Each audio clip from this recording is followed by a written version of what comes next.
Hello, Dr. Hamilton. The company that I chose to talk about is Volkswagen. Now, to start off, the major issue the organization is facing, Volkswagen has created diesel vehicles that have been contaminating the earth and the planet. And basically, within these vehicles, they created what they call like some type of defeat device system that would basically turn on when these vehicles had to go through emission tests and make them pass emission tests, but then the vehicle will alter back to its normal self that was not able to pass emissions tests once the emission test was over. And these vehicles was ultimately causing harm to the environment. Some ramifications of the underperformance. The underperformance that they touched on that they are lacking is social responsibility, and their lack of the underperformance with social responsibility led to a decline in sales of 104,661 vehicles, which was valued at 5.2 billion sales in revenue. Consumers lost their trust within the organization due to their failure to produce eco-friendly vehicles. Now, consequence of the failure. The default of the vehicles basically led to decline in sales ultimately with Volkswagen, and the underperformance basically damaged the reputation for Volkswagen. Of course, with the damaged reputation, it kind of, it did make consumers not lost their trust within Volkswagen and not really want to invest themselves in buying and purchasing their vehicles and giving them their service in general. Okay, now we're going to touch on organizational structure, design, and culture. Now, first with organizational structure. Organizational structure is basically the center of what basically runs the organization and motivates the employees to cooperate to reaching the company's goals ultimately. Volkswagen has a bureaucratic structure, which basically means they have division of labor hierarchy, such as like the CEOs and like managers of certain departments, stuff like that, and they have consistency of work and procedures. How this ties into their underperformance, because all of these sub parties led to ultimately the destruction, to the failure of the company being social responsible by producing vehicles that were contaminating the planet. Because of course the CEO had to was notified of the situation, and the managers of the sub departments of course were responsible for creating this vehicle and were in cahoots in making this vehicle. Next, organizational design. The organizational design is basically the process of deciding and managing aspects of organizational structure, culture to help the company reach its goals. Volkswagen's organizational design was creating products that did not match. Was basically their organization was creating products that didn't match the overall culture of the company.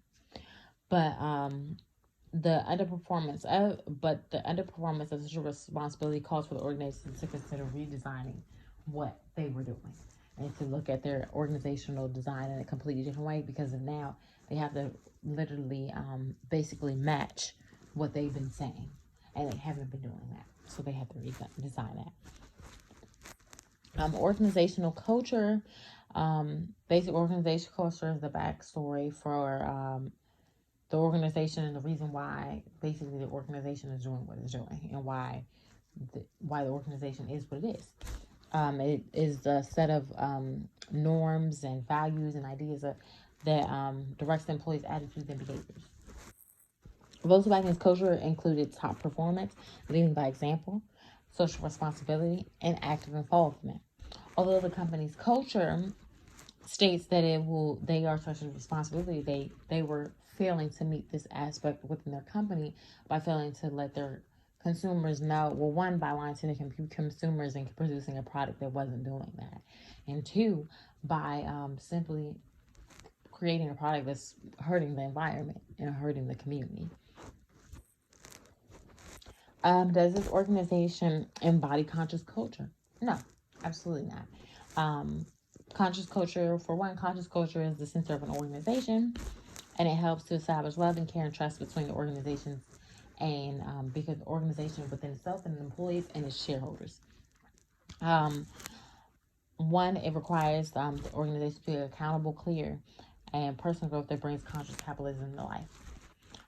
And Volkswagen fails to do this.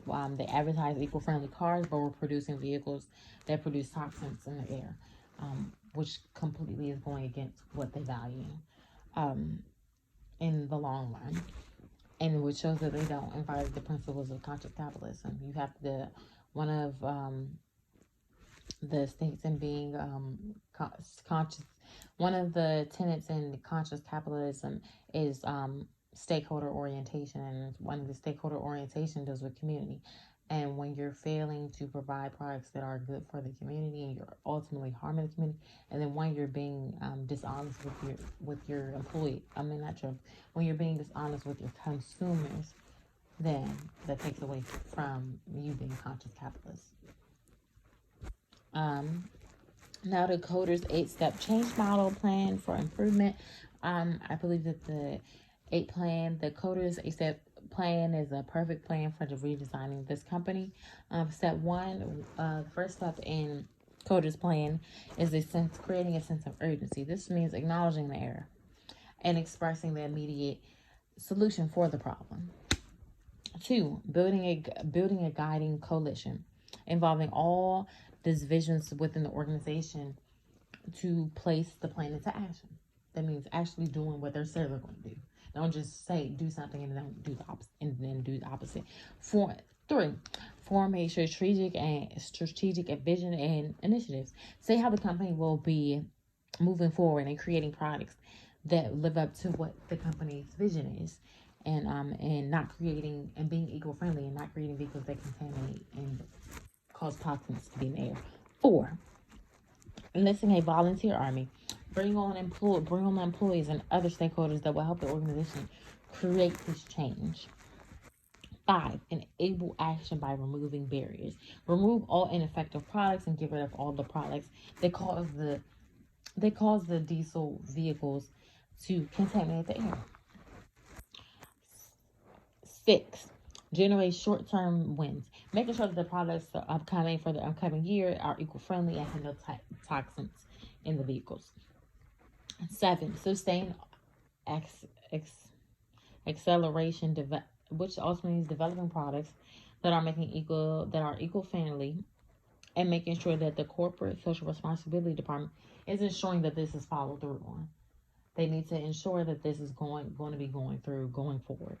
Institute, and last but not least, institute the change.